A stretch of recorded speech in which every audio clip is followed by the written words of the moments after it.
We'd been there for almost 20 years. I think if you kind of followed the way things were going in Afghanistan, let's say the last 15 years, it was basically now the fact that we pull out and boom, it's overtaken. I think that obviously was stunning to everybody. But basically the Taliban waited us out for 20 years. And I think the last 15 years or so, it was pretty obvious that the second we left, that the Taliban was going to be able to take over in a pretty short period of time. And it's just it's a tragic story. And like you said, I mean, I feel for all the soldiers that were over there. And to me, it doesn't even matter as much what your mission is. If you put on the uniform for the United States of America and you fight for your country, or you go over there and fight for another country, I have all of the respect in the world for you. Clearly, I mean, a couple thousand American soldiers died in that conflict, and thousands of other, folks and Afghanis over the years and all that. And look, we could get in this for a long time. I'll just say that, do we make mistakes as a country? Sure. We were also over there for 20 years. And if there's anything we do really well, we are a military superpower. And I do think across several regimes, we're talking presidents and different Congresses and whatnot, we're talking 2 decades. We tried, and I say we as Americans, but those soldiers, I would think, did everything they could to give them all the proper equipment, training, support, and help for 20 years to try and basically run that country. And look, the Taliban waited out the troops of the United States and the Afghanis. And also, I look at it like this. When I was thinking about this last couple of days, the quote that just keeps coming to my mind is that freedom is not free. And if you want your freedom, if any of these countries over the years, look at us. I mean, you can go back to the Revolutionary War, the War of 1812, thousands and thousands of Americans died for their freedom. And at the end of the day, we can stay there for 20 years, but we could have stayed another 20 years. Would anything really have changed unless we never left Afghanistan? At the end of the day, to me, the Afghanis have to basically take over themselves, take the resources that we helped with for 20 years and defeat the Taliban. And I know that sounds harsh to say that, but most countries that are free and we enjoy the freedoms of America, that's because 250 years ago and several other times, go back to World War II, we were attacked. What happens if Americans don't defeat Hitler and Japan? What are our freedoms like right now? So again, freedom is not free. To have the way of life that we have, it's cost in lives, and that's basically how you get freedom over decades and decades and centuries and centuries. And I don't forget about that when you look at a situation like that. We are lucky because 250 years ago, a bunch of very brave people,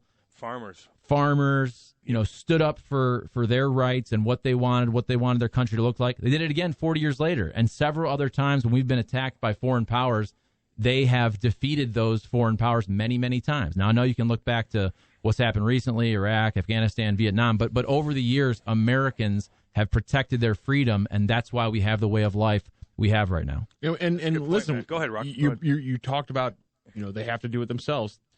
We set them there with a 300,000-man army that was as best equipped as we can equip the country, which is pretty damn well, considering how much we spend and all the technologies we have available to. 300,000-man well-equipped army and an air force against a ground force of 70,000 Taliban fighters. There's nothing else you can do for a nation that doesn't want to defend it. If the nation doesn't want to defend itself, there's nothing else we can do. And 20 years and that kind of involvement. Trillions of dollars. Couple trillions of dollars. Trillions of dollars. All, you can't. There's nothing else you can do. They have to. World hunger would be done. World hunger would be done. Anything would be done. I mean, pick a thing. So what's the case? Okay, fine. The fact of the matter is, Charlie, exactly, he said it right. They have to choose to be free on their own, right. And we gave them every possible tool, and the corruption and the just apathy connected to it. Now it's back under Taliban rule, and at some point, the powers that be in this country decided this was the best case scenario somehow, which I don't understand how that happened, and it was made by multiple groups of people throughout both sides of the aisle. Party. Yep. And so I don't know how this is where we got to after 20 years, but it seems so surprising, while at the same time the fulfillment of every punchline, joke, negative comment, that we've had about this war for the last 20 years. And so it's surprising, but in what's a really the moral of the story? Way, it's not. What's the moral of the story? No more nation building. I mean, is that what it is? Like, you just can't. It doesn't work if they. It has a to. A rebellious force will outlast an occupier every single time. It doesn't matter how long. It will always. They will always outlast. So it's just like no more. It never goes well for the giant imperial occupying force. Not saying so. If you got to go in there and kick ass for 2 or 3 weeks and kill a couple cats that are hardcore to stop some sort of cycle, that wouldn't matter, though. Do it, and then you get it slows it down. It slows it down. But power loves the vacuum, and so that's the thing. Is so as soon as you kill one guy, there's somebody, sometimes even worse, slows it down, sitting in the wings. Okay, my point is then. But it doesn't slow it down. Dude, it's been 20 years. Nothing's happened in the past while. We haven't talked terrorism in a long time. I know, and there is building it back up. But here's my point. Is you don't go there and we're going to build bridges and schools that are going to get demolished. You don't spend that kind of money. If you need to go in there and tone things down, you go in there with some badass SEALs or some special forces, Gino, and you go in there and you kick ass and you get out of there. And if it doesn't work, it doesn't work. But if you kill a couple people, now they got to regroup and it takes a little bit more time. That's all I'm saying. Look, I don't know, but damn, you watch this whole thing. It's like we spent trillions, lives, people that we know, Charlie, we do these events. I talk to my buddies. You know how Eureka is. Like, there's a ton of military in there, and they love it. And I know some guys that are over there. And it's just like I don't know, man. We love the military on this show, and we want to show that. But on the other hand, it's like, what the hell's the moral? Like, that's not their fault. It's not their hell no. It's not their fault. They're doing what they're told, which is the rules of the military. You follow orders. What are we taking out of this then? I would say. What do you think, Charlie? So, if you go back, I think you can draw a lot of parallels to Vietnam, to specifically Afghanistan. And what Rocchio said, I think, is very true. You have to also put it in your shoes. If somebody was trying to occupy the United States of America, now look, even if you don't clearly, obviously, we don't agree with anything that the Taliban is trying to do, but they look at it from their perspective as an occupying force is in their country. So they will fight to the death. And the more you read and you watch different news stories about Taliban fighters, again, okay, I don't agree with anything ideologically. They don't just, in some cases, want to fight for, their country and they're willing to die. They actually want to die. You know what I'm saying? Because of what they 72 feel like. virgins, baby. Right. What they feel like they're going to get in the afterlife, they actually want to die for this cause. Yep. And so in the United States of America, look at it from our perspective. If people were trying to invade the United States of America, we would be the same way, where, no, we're willing to die for this cause. And so even though we totally disagree, rightfully so, with everything that they stand for, those fighters are willing and want to die for this cause, as opposed to we have American soldiers over there that are in another country, right? Where, of course, every single one of those soldiers, I mean, if somebody was trying to invade the United States of America, I mean, that would not go well. We all know that, right? But you have soldiers that have been there for 2 decades in what has become a very unpopular war, where we all know this is also punted back and forth politically as a football between the two parties in terms of, who can try to make an awful situation look better. So that's what you said about nation building. Don't you think now that we're 20 years into this, and you can go back to Iraq in the early 90s, but don't you think that as a country we're kind of saying, hey, let's focus on our issues. We have a lot of issues in the United States of America. Of course, do we want to help people abroad? Do we want to be that shining light on the hill, the beacon on the hill and all that? Yes. But there's a lot of awful people in this world, and we can't be spread across the whole globe trying to help everybody. That just does not work. Well, you know what we're going to do? We're going to go to Haiti right now, and we're going to go help those people in Haiti. That poor country, Jesus Christ. They go through another earthquake. I mean, thousands of people dying. Like, now we're going to be the first ones there with aid. Hell, Kyle McClellan and all those guys, man, they go down there. I feel bad for him. He knows a lot of people down there. speaking of nation building, that guy single-handedly goes down to Haiti, spends a ton of money, hangs out in hardcore areas with his family, and builds different churches and stuff like that, and helps. Oh God, Kyle, like you're the man, dude.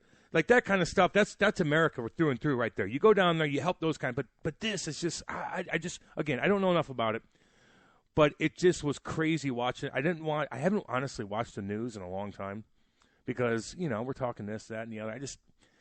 But now I'm like, watch it today. I'm like, holy cow! And it was horrifying. And then we just know so many soldiers and military folk that have been over there to kick ass, and they did this and they did that, and they're struggling, and you just feel for them a little bit, man. Somebody chimed in and goes, 3 and 4 chimes in and goes, for the love of God, I'd rather listen to Hockey Blob blather about a fourth line center from the '80s blues roster than more heroin country talk. Then turn on ESPN, you nerd. They're breaking down that curveball somebody threw last night. Hey, it was a good 4 curveball. hours. Go listen to them then, dude. I don't care. The Scythe is it the Scythe? Is it the Sith? Were extinct for 100 years until the exact moment they decided to make series about that galaxy. Dark forces will hibernate. Yeah, dark forces certainly. That was kind of confusing a little bit, but I kind of get what he's saying. I got it because I'm a giant. Is it Star Wars? I got it because I'm a giant nerd. That was a good text. Is it a Star Wars text yes. or something? Rob Dibble chimed in and goes, in 2008, Trump held Taliban leader Mullah got released from prison. In 2020, Mullah Trump's secretary... Abdul Ghani Baradar. Just 72 versions. In 2020, Trump's Secretary of State met with Mullah In Abdul 2021, Ghani Baradar. What is he saying? It appears to become the new president. Okay, then Trump screwed up too. Fine. It's all... But here's what ticks me off about that. It is what it's just 2 Democratic presidents, 2 Republican presidents. That's what 20 I'm years. saying. No one got a single part of this right. Not a single. But look, not a single. But it has this, been on hibernation. Not a single one of it. Not You're a right, single Rock. handling of this. It wasn't in hibernation because when it wasn't the Taliban, it was ISIL and ISIS. So no, it wasn't. It wasn't even in. Well, Mm-hmm. It was the technical name. I know. But like it wasn't even in hibernation. It's 20 years, 4 administrations.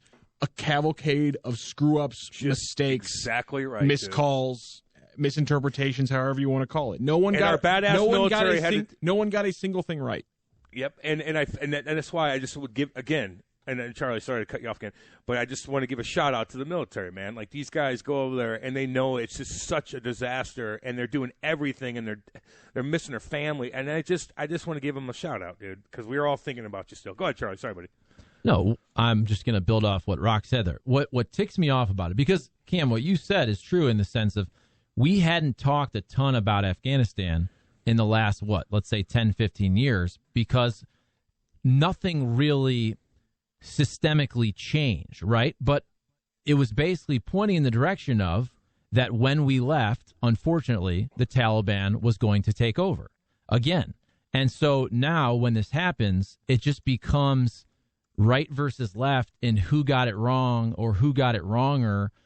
I know that's not a word, but that's yes, just like it pisses me off, dude, because again, all those soldiers who are fantastic and heroic and they were doing what they were told and they're brave and some of them lost their lives. But over 20 years, you had 2 Republican presidents. You had 2 Democrat presidents. You had different Congresses, power being shifted back and forth. Just as a whole, it did not work out.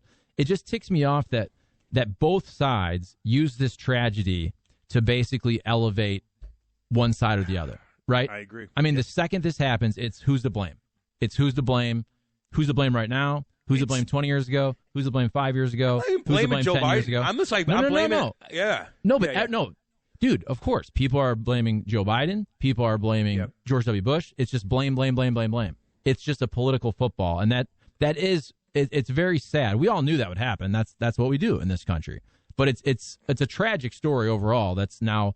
It's been 20 years, dude. You talk about those soldiers, Cam. You and I are about the same age. I'm 39. I mean, those are dudes, but those are dudes and gals. Those are our ages. Yep. I mean, no when September 11th goes down, I was a sophomore in college. I was 19 years old. So all those brave folks, those gals and guys are all our age. Yep. They're all 35, 38. Remember that, Charlie, when that all went down? I was just turning 18. 2002, I turned 18. Everybody was graduating high school, and all these badass dudes that I used to wrestle with and play football with, they all joined the military, and some of them didn't come back. Riley Baker, there's a highway named right after you, right down in Eureka, man, on Highway 44, Riley Baker Highway right there in Pacific, where we grew up together and fought on the bus and stuff. That badass son of a bitch, he went in there kicking doors down, doing his thing. You know, I don't know. It's just, God, I hate seeing it, man. I don't know. It looked like World War Z, man, where everybody's clinging on to the stuff, and people are falling out of the plane. It's like, holy cow. And I know there's sports to talk about, but I'm sorry. I brought it up. I just get emotional on this stuff. And heck, I mean, obviously there's a lot of fighters, but I've seen a lot of messages from fighters who are heartbroken because the people they served with in Afghanistan, their translators, they could never get them out of the country. And now those people are going to be the first people targeted. Alongside, most likely, every woman in the country will be the first people targeted by the Taliban as they crack down and begin running the government in their own way. I mean, people who helped America from the get-go with the entire hope that 20 years, 30 years, however long they had to stay, that when they left, this wouldn't be the case. Or at least they would have a chance throughout 20 years or 15 years or 10 years, however long they've been working with the government, to get out of the country and get into America or wherever, whether they held the British soldiers or wherever they went. That's another heartbreaking aspect to this. Dude, it's just, brought again, that up. 20 years we've had to help these people who helped us, and we've failed them, and that's another really depressing factor. It's going to be horrific, Rock. Yeah. And here's another thing. I told you, I brought up we're Afghanistan. It's hard getting in and out of there. There's like 3 major spots in Afghanistan. I watched this thing on YouTube about just how geographically how it's set up. Like, it's hard to get around. Like, you're stuck, literally stuck. There's so much mountain range and things like that to get over, and the road system there. I mean, come on. So it's just like when you're stuck, it's not like, oh, let's get on the highway and let's get the hell out of here. Nah, it doesn't work that way there. So it's just tough to think about. And Cam, all those things you said, that benefits the Taliban. Exactly. You can't say it's 70,000 fighters because they know that terrain, and again, they can go up in caves, places where you can't get great access with military but isn't that equipment and vehicles and all that, and they can wait you out. That's their terrain. They know it better than it's like the jungle in Vietnam, occupier. baby. That's what I'm saying. Isn't that why it's kind of egregious though that they offered no resistance at things like the cities, like Kabul, where you actually do have to come out in the open, and then the fact that you have an Air Force and 5 times the amount of people with guns should probably play into your advantage. But going door to door in urban warfare? That's the tricky part, but I mean... This is not like an old school war where people are lining up like the Revolutionary War. I mean, you're going house to house. They didn't care. They wouldn't have lost things like Kabul. Again, open, much more open than the mountains, actual city warfare. They wouldn't if there was an actual coordinated effort, but there wasn't, and that just gets us back to our original point. Well, all the dudes, you have to at some point have some agency on a large scale from the ground up, and that agency is there. That grassroots agency is there, but it's very clear where it was driving the country, and it's not the way we wanted it. Rock, how about all the men there? They should be sticking up for themselves. Might I add? Like, don't get me wrong, we're your wives and your kids and stuff. You're jumping on a plane, falling off of it 40,000 feet in the air, and you're leaving your wife. You guys aren't going to stand your ground. I know. I don't know, man. It's like I didn't see one woman, not one female in any part of that airport, in any part of when they're chasing after him, not one. Like, where are they all at? Oh, God, they're probably just getting rounded up. It's just brutal. Let me get to a couple texts here, man. I know hey, what other show's talking about this? Talking about preseason games and stuff. I'm sorry. Maybe that's the point. We'll get to the Cardinals. Look at the news. How can you not talk about it? It's crazy. All right, a couple of things. I'm not against humanitarian relief, but the USA should try a little bit more isolationism. Is that what isolation is? I think he missed. I don't know what texture. I'm guessing that's what he said. You got problems though, not our problem. I get that, Jobu, man. Jobu's rum chimed in. Here's Stephen Wildwood chimes in. Although he's not in Wildwood, he's downtown. He's been downtown, which is pretty hardcore, too. They've been fighting in the Middle East for 2,000 years. Even the countries that act like they like us don't. Can't we just be done with it, man? I hear you, dude. But you can't let stuff build up and build up. I refuse to be that come over simplistic here. about it. I thank you. I understand. Again, I understand the thought 100% process. Rock, I get that. Can we have a little nuance and try to think through some things? You got to stop evil too before it builds up and becomes, comes over to our side of the creek. To his point, we need to stop cuddling up with the ones that are friendly to us that are still do horrible stuff every day. AKA, I mean, Saudi. Why do we love Saudi Arabia? Well, so much? Saudi Arabia. There's a great point. When you if anybody says, okay, this was, and people will say this is a failure. Okay, what was the objective? Right? When we go in there, the United States Army and the military goes in there after September 11th. It's to punish those that carried out September 11th, and it took a while. The United States obviously did get Osama bin Laden. They did defeat Al Qaeda. Now I know you could say, okay, you had ISIS. Now you have the Taliban, and this and that there. But we did accomplish the objective of making the people, or a couple people, as many people as we could pay for September 11th. So, what was the goal there? To nation build for 20 years. If you'd have gone back 20 years and you said this is how it's going to play out, people would not have approved of that, right? Congress would not have signed off on that whatsoever. That were there for 20 years. No, I agree with you. And look real quick, like what Rock said. Look at the number of people in September 11th. Where were most of them from? Saudi Arabia. If they weren't from Saudi Arabia, they were being held like they were being protected by Saudi Arabia.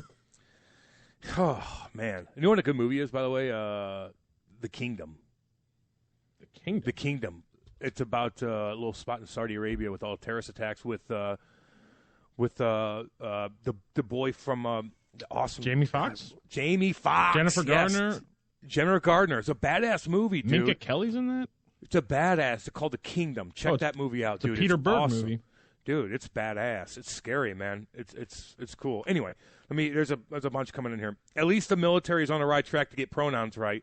The woke military would be our downfall. Yeah, that doesn't help. Has nothing to do with this. No, but no. If there's one single entity that shouldn't cater to anything like that, it's our military. The one entity. And I get that. Now, is that making big deals here? No, but the one entity, in my opinion. Calling someone them change how they shoot? No, I get you. No, we need to get more of this in. No. You need the best of the damn best, and that's it. And that's just my opinion. And we have that. That's not what the text was talking about, though, Cam. I'm sorry, that's dumb. You know what? That's another political right versus left BS type statement. That has nothing to do with anything that happened in Afghanistan. No, you're right. But again, if it was leaning in that direction, which it kind of seems a little bit, I just don't want the military doing it. That's it. Kingdom is a great movie. Thank you. You have people over there that just have been fighting for thousands of years. They're almost still in the Stone Age. Oh my God. All they know is fighting. They will never stop. We could wipe them out if we really wanted to, but it'd be a tremendous loss of life. Yeah, but you can't do that. But you're right, though, man. It is kind of going back in time over there sometimes. They do fight, man. Religion is just life or death, dude. It's not like, oh, you believe in that. No, you either believe in this or you don't. And I don't know. It's crazy over there. I don't know how you could deny that, Rock. What do you? I heard you gasp. What are you talking about? They are almost just the phrase. They are almost still in the Stone Age is just. When it comes to religion, it's extremely simplistic language that I just don't think gets us anywhere in this kind of discussion. Listen, there's a lot of there's a lot of problems. But to be fair, I don't mean to interrupt. It's little comments that are just crazy to me sometimes. I don't mean to interrupt. I love it. But the way the Taliban treats women is extremely archaic. Yeah, and then again, that is evil. But how about homosexuals? To paint a wide brush that the entire Middle East has this Stone Age mentality is ignoring the fact even how forward thinking certain countries were just in the 1950s before everything that's happened over the last 50 years with the destabilization and the religion moving in. It's no doubt about that, but I'm saying to paint a wide brush as the Middle East is stuck in the Stone Age in a way and not focusing on the smaller facts of extremism and how it's enabled by other countries outside of the Middle East and things like that. Just to say, well, the Middle East is stuck in the Stone Age. I'm not saying that the sentiments inside the phrase aren't true. My point is that it's a reductive, simplistic way to talk about this and people throw it out there a lot in these conversations. And I'm just trying to move just like what past Stephen that Wildwood kind said. of comment. That's all I'm saying. I know what you mean. And just like what Stephen Wildwood said, he's like, let's just be done with them. Well, it doesn't work that way either. Like, you got to do something because it's going to come over here. Like, you can't.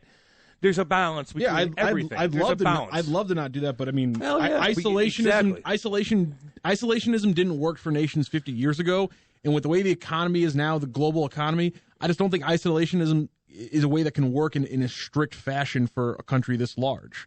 All right, and just one more thing. When we talk about the objectives, though, if you're now spinning this into the global fight against terrorism, which again, the names have changed. It was Al Qaeda at the beginning, ISIS, right? You can clearly make the point that for 20 years, whether you agree or disagree with how long we were there or being there at all, the United States and their allies did take the fight to the terrorists there, which does protect people in our country and other countries. Now, obviously, were there terrorist attacks? Sure. But I think when you're fighting them there, it's much harder for them to spread that message abroad when they're having to defend their own turf there. And you know, there was not another September 11th. You got to think there's been a lot of planned attacks, right? That, again, our forces being there for a long time have kept that in check, relatively speaking. And again, there was a period here where there were ISIS attacks in the United States of America, right? Where you had kind of people, whether they were doing shootings, bombing. The Orlando nightclub, he was radicalized online. So we have not seen much of that lately. We surely hope it doesn't come back. But again, I think these things are all related. I agree with you. Let's see here. A couple other things. When someone says they're still from the Stone Age, is 100%. I got you. It's 100% can tell that they're from Jeffco and probably never been out of the state. Hey, you can go back down in middle of Missouri, and you'll be like, "Oh, I just went back 25 years." Funny joke. Let's be honest. Funny joke, but I don't want to laugh at a joke that's making fun of somebody for painting a wide brush by painting a wide brush. I know, but it's a good joke. Though. If you're going to paint a wide brush, it's sometimes if you're going to ever do it, then sometimes when it comes to the religion and stuff like that in the Middle East, I mean, they do kind of live back in the day, man. Some of their morals are like, what? Hello, okay, completely different. It's all good, but man, oh man, Vanguard, BlackRock, and the State Street own everything. Anything that happens in the world is a benefit from the bottom line of those companies. Period. That's from Cucky. Cucky chimes in on I like where he's going for. Man, he's right. I know what he's saying. Yeah, I mean, I don't know. A lot of people get rich off of wars and endless wars and conflict. Damn right they do. And the military-industrial complex. And again, dude, look, I'm glad the United States of America has the greatest military in the world. I'm glad about that. But also, you do have to follow the money when you're kind of analyzing all of this. And who benefits? Who benefits from being in perpetual war?